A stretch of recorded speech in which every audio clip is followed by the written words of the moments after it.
नमस्कार दोस्तों, स्वागत है आपका अपने चैनल मानस सर में। और आज पॉलिटी से संबंधित जो कुछ क्वेश्चन हैं उनको आगे बढ़ाते हैं। तो उसमें देखते हैं ये सवाल है, पॉलिटी का लिखित संविधान की अवधारणा ने सर्वप्रथम कहाँ जन्म लिया? तो सर्वप्रथम संयुक्त राज्य अमेरिका में इसका जन्म हुआ। अगला सवाल, भारत में संघवादिता व्यवहारिक नहीं है, भारत एक संघीय राज्य नहीं है। कथन है, भारत में संघवादिता व्यवहारिक नहीं है, कारण है भारत एक संघीय राज्य नहीं है। ठीक है, तो इसका ए और आर दोनों सही है, लेकिन आर जो है वो ए की सही व्याख्या नहीं करता है, तो बी ऑप्शन सही होगा। नेक्स्ट क्वेश्चन है, संविधानेतर अधिकार का अर्थ है। तो संविधानेतर अधिकार का अर्थ है वह शक्ति जो संविधान सम्मत नहीं है। संविधानेतर, ठीक है, संविधान सम्मत नहीं है। आगे आइए, इसका ये सवाल है, कथन दिया हुआ है, राजनीतिक दल लोकतंत्र के जीवन रक्त हैं और कारण है लोग खराब शासन के लिए सामान्यतः राजनीतिक दल को कोसते हैं। तो इसका ए और आर दोनों सही है, और आर ए की मतलब कारण जो है वो कथन को सही व्याख्या करता है। अगला देखिए, भारतीय संविधान कैसा है? अंशतः कठोर तथा अंशतः लचीला। तो 55 का डी ऑप्शन सही होगा। नेक्स्ट आइए, भारत के संविधान में एक संघीय प्रणाली का प्रावधान है। उसने एक बहुत शक्तिशाली केंद्र की रचना है। तो इसमें 56 में ये एक कथन सही है, कारण भी सही है, लेकिन ये कारण जो है वो कथन का सही व्याख्या नहीं करता है। नेक्स्ट आइए, भारतीय संविधान अधिक कठोर तथा अधिक लचीले के मध्य एक अच्छा संतुलन स्थापित करता है, ये केसी व्हीलर ने कहा था। भारत में प्रजातंत्र इस तथ्य पर आधारित है कि जनता को सरकार चुनने तथा बदलने की शक्ति प्राप्त है। नेक्स्ट देखिए, निम्नांकित में से कौन एक अध्यक्षात्मक शासन प्रणाली का आधारभूत तत्व है? तो अध्यक्षात्मक शासन प्रणाली का आधारभूत तत्व है एकल कार्यपालिका। नेक्स्ट देखिए, गणतंत्रीय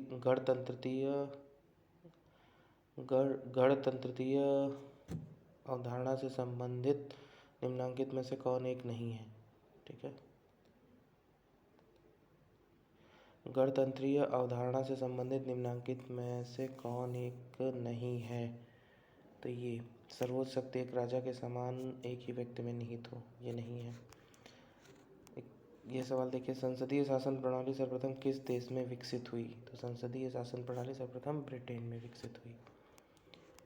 ये किसने कहा था कि भारत एक अर्ध संघात्मक राज्य है? ये केसी व्हीलर ने कहा था। अगला सवाल, भारत में राजनीतिक सत्ता का प्रमुख स्रोत कौन है? तो भारत में राजनीतिक सत्ता का प्रमुख स्रोत जनता है।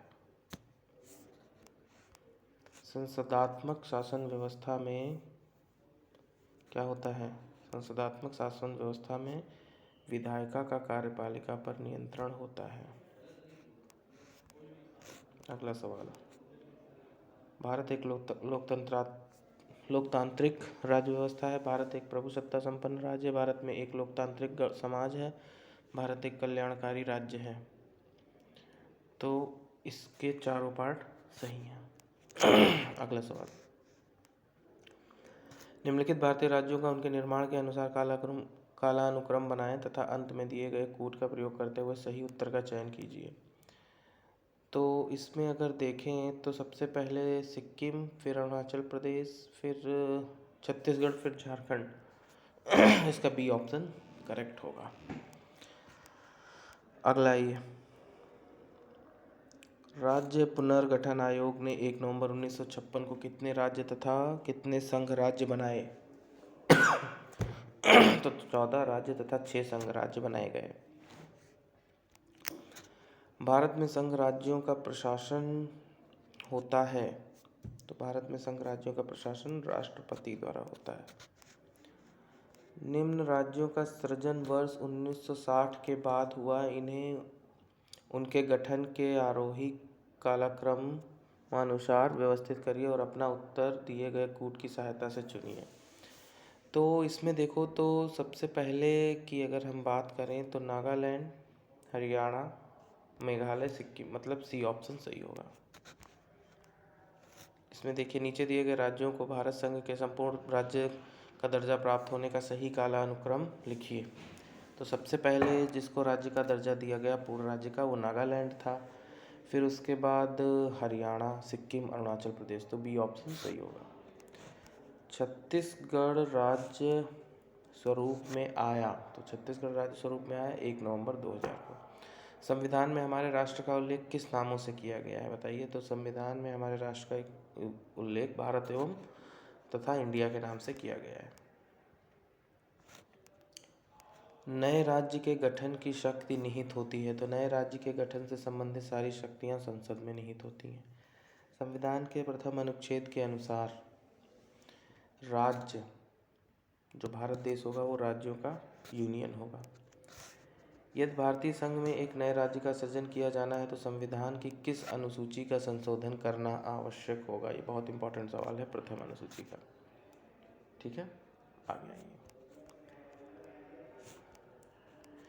भाषा के आधार पे राज्यों के गठन हेतु तो राज्य पुनर्गठन आयोग की स्थापना कब की गई। तो राज्य पुनर्गठन आयोग की स्थापना 1953 को की गई थी।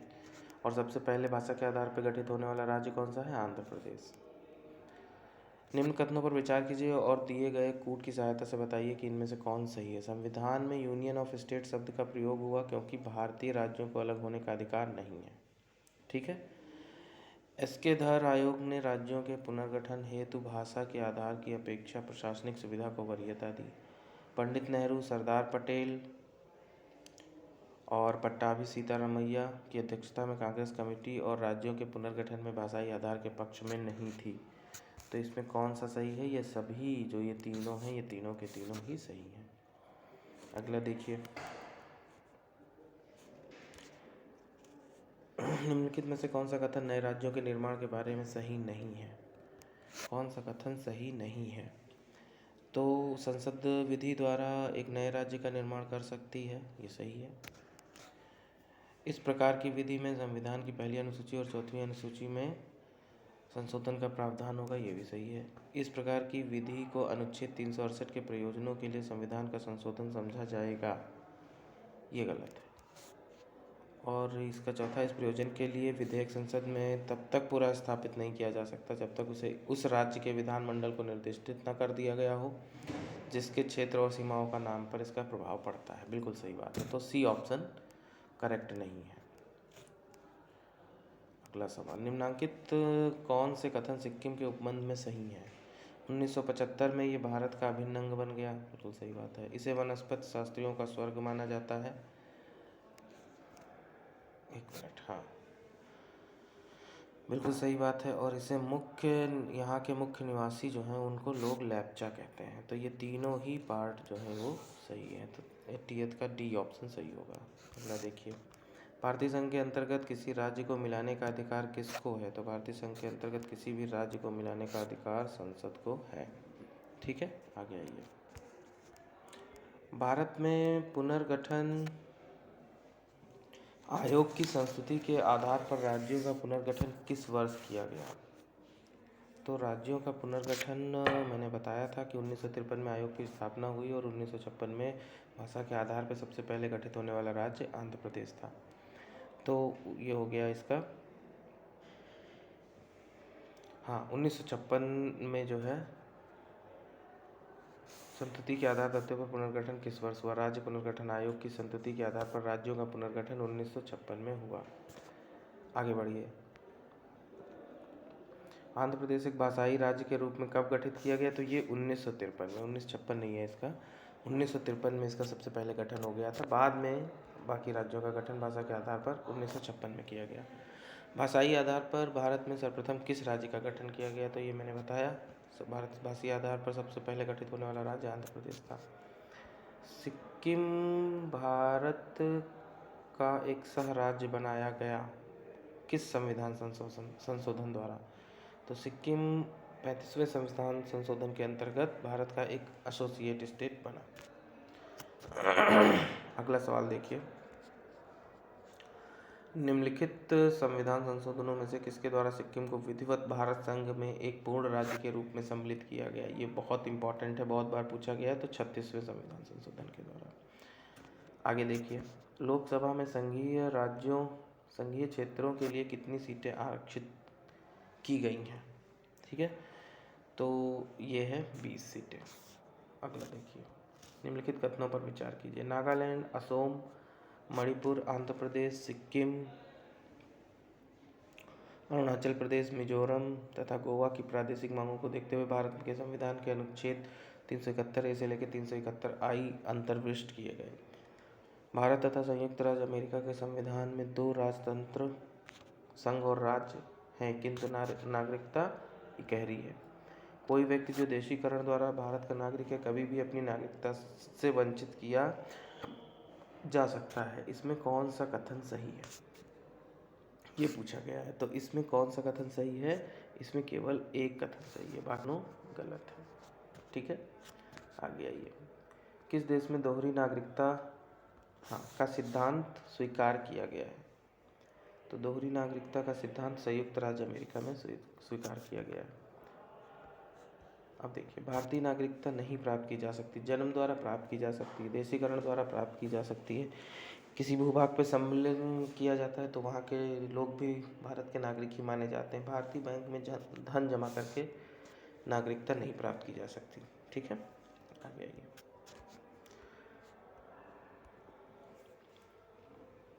भारतीय संविधान में निम्न में से कौन सी नागरिकता प्रदान करता है? तो ये तो सबको पता होगा कि भारतीय संविधान निम्न में से एक नागरिकता प्राप्त करता है, मतलब प्रदान करता है। अगला सवाल देखिए, किसी व्यक्ति की भारतीय नागरिकता को निलंबित किया जा सकता है यदि कोई व्यक्ति स्वेच्छा से दूसरे देश की नागरिकता ग्रहण कर लेता है। बिल्कुल सही बात है। यदि वह व्यक्ति नागरिकता के दायित्व से परिचित नहीं है। ठीक है, यदि भारत सरकार को यह विश्वास हो जाए कि नागरिकता छलपूर्वक प्राप्त की गई तो भी छीनी जा सकती है। यदि वह किसी विदेशी राष्ट्र युद्ध के दौरान वह शत्रु की सहायता, हाँ तो इसमें दूसरा छोड़ के बाकी सारे सही हैं, तो सी ऑप्शन करेक्ट होगा, फर्स्ट, थर्ड एंड फोर्थ। आगे आइए, भारतीय संविधान में शामिल इकहरी नागरिकता किस देश के संविधान से प्रेरित है? तो ये ब्रिटेन से प्रेरित है। इकहरी नागरिकता, निम्न में से किस स्थिति में किसी भारतीय व्यक्ति की भारतीय नागरिकता समाप्त हो सकती है? तो त्यागने पे, पर्यावसन पर, वंचित किए जाने पर, सारे सही हैं। भारत में निम्नलिखित राज्यों को बनाने के सही कालानुक्रम की पहचान नीचे दिए गए कूट से कीजिए। तो सबसे पहले कौन सा बना, मैंने अभी बताया था। सबसे पहले बना हरियाणा, सबसे पहले बना आंध्र प्रदेश। एक मिनट, सबसे पहले आंध्र प्रदेश, उसके बाद हरियाणा, और फिर उसके बाद हिमाचल प्रदेश, फिर सिक्किम। तो इसका बी ऑप्शन करेक्ट होगा। आगे आइए, भारत के संविधान के उद्देश्यों में से एक के रूप में आर्थिक न्याय का किसमें उपबंध किया गया है? ठीक है, तो ये उद्देशिका और राज्य के नीति निर्देशक तत्व में आर्थिक न्याय का उपबंध किया गया है। भारत के संदर्भ में संसदीय शासन प्रणाली में निम्नलिखित में से कौन सा सिद्धांत संस्थागत रूप से निहित है? तो मंत्रिमंडल के सदस्य संसद के सदस्य होते हैं, सही बात है, करेक्ट है। जब तक मंत्रियों को संसद का विश्वास प्रस्ताव रहता है तब तक वे अपने पद पर बने रहते हैं। ठीक है, राज्य का अध्यक्ष ही मंत्रिमंडल का अध्यक्ष होता है, ये गलत है। तो 97 का फर्स्ट सही होगा, ए सही होगा। नेक्स्ट आइए, निम्नलिखित में से कौन सा सही है? अध्यक्षात्मक शासन प्रणाली की विशेषता क्या है? तो अध्यक्षात्मक शासन प्रणाली कार्यकारिणी का प्रमुख राष्ट्रपति होता है। ठीक है, राष्ट्रपति अपने मंत्रिपरिषद का चयन स्वयं करता है, ये भी ठीक है। राष्ट्रपति व्यवस्थापिका को भंग नहीं कर सकता, ये भी ठीक है। मतलब सारे ऑप्शन सही हैं, डी ऑप्शन करेक्ट होगा। निम्नलिखित कथनों पर विचार कीजिए। संवैधानिक सरकार वह है जो राज्य को सत्ता के हित में व्यक्ति की स्वतंत्रता पर प्रभावकारी प्रतिबंध लगा सकती। गलत है, जो व्यक्ति की स्वतंत्रता के हित में राज्य की सत्ता पर प्रभावकारी प्रतिबंध लगाती, ये सही है। तो केवल बी सही है, बी ऑप्शन सही है। आगे आइए, निम्नलिखित में से कौन एक नए राज्यों के निर्माण के लिए संवैधानिक उपबंध नहीं है? तो एक राज्य संघ राज्य क्षेत्र में शामिल कर सकेगा, एक राज्य संघ राज्य क्षेत्र में शामिल कर सकेगा, ये संवैधानिक उपबंध नहीं है। आगे आइए, निम्न में से कौन एक भारत के संविधान का संघीय लक्षण नहीं है? तो इकहरी नागरिकता ये भारत के संविधान का संघीय लक्षण नहीं है। ठीक है, आगे भारत में संसदीय प्रणाली की सरकार है क्योंकि मंत्रिपरिषद लोकसभा के प्रति उत्तरदायी होती है, इसलिए। आगे, लिखित संविधान का प्रारंभ किस देश से हुआ? बहुत बार सवाल पूछा गया है, अमेरिका से। अगला सवाल, संघीय क्षेत्रों को प्रतिनिधित्व प्राप्त है संसद के दोनों सदनों में। संघीय क्षेत्र दोनों सदनों में प्रतिनिधित्व कर सकते हैं। ठीक है, अगला सवाल, भारत के संविधान में उद्देशिका का विचार लिया गया है। उद्देशिका का विचार कहाँ से लिया गया है? यूएसए से, यूनाइटेड स्टेट ऑफ अमेरिका। बहुत इंपॉर्टेंट है, उद्देशिका यूएसए से। भारत में एक नया राज्य सृजित करने वाले विधेयक को पारित होना अनिवार्य है। ठीक है, तो संसद में साधारण बहुमत द्वारा पारित होना अनिवार्य है अगर नया राज्य बनाना है तो। निम्नलिखित विवादों में से किसमें सर्वोच्च न्यायालय ने प्रस्तावना को भारतीय संविधान की मौलिक संरचना का भाग स्वीकार किया है? बहुत इंपॉर्टेंट है, केशवानंद भारती विवाद में प्रस्तावना को भारतीय संविधान की मौलिक संरचना का भाग स्वीकार किया गया है। नए प्रदेश के सृजन एवं उसकी सीमा निर्धारण का अधिकार किसको है? संसद को है, कई बार पूछा गया है। इनमें से कौन सा भारतीय संघीय व्यवस्था में एकात्मक तत्व है? राज्यों का विकेंद्रीकरण, न्यायिक पुनर्विलोकन, राज्यपालों की नियुक्ति, अखिल भारतीय सेवा। तो ये छोड़कर पहला वाला पार्ट छोड़ के बाकी सारे पार्ट करेक्ट है, तो इसका सी ऑप्शन ठीक होगा। तो ये हो गए कुछ सवाल जो भारत के संवैधानिक विकास से संबंधित क्वेश्चन थे, मैंने आपको डिस्कस किए। बहुत ही महत्वपूर्ण क्वेश्चन थे जो लास्ट ईयर पूछे गए हैं। इसमें संविधान की उद्देशिका, विशेषताएं एवं नागरिकता से संबंधित क्वेश्चन थे। इसके साथ ये चैप्टर पूरा होता है, कंप्लीट होता है, और हम अगला चैप्टर जो कि है मूल अधिकार, वो नेक्स्ट क्लास में डिस्कस करेंगे। तो आपको ये मेरी क्लास कैसी लगी मुझे कमेंट बॉक्स में ज़रूर बताइए। ज़्यादा से ज़्यादा लोगों को शेयर करिए, अपने दोस्तों को शेयर करिए, मेरी वीडियो को लाइक करिए। बहुत बहुत धन्यवाद। जय हिंद।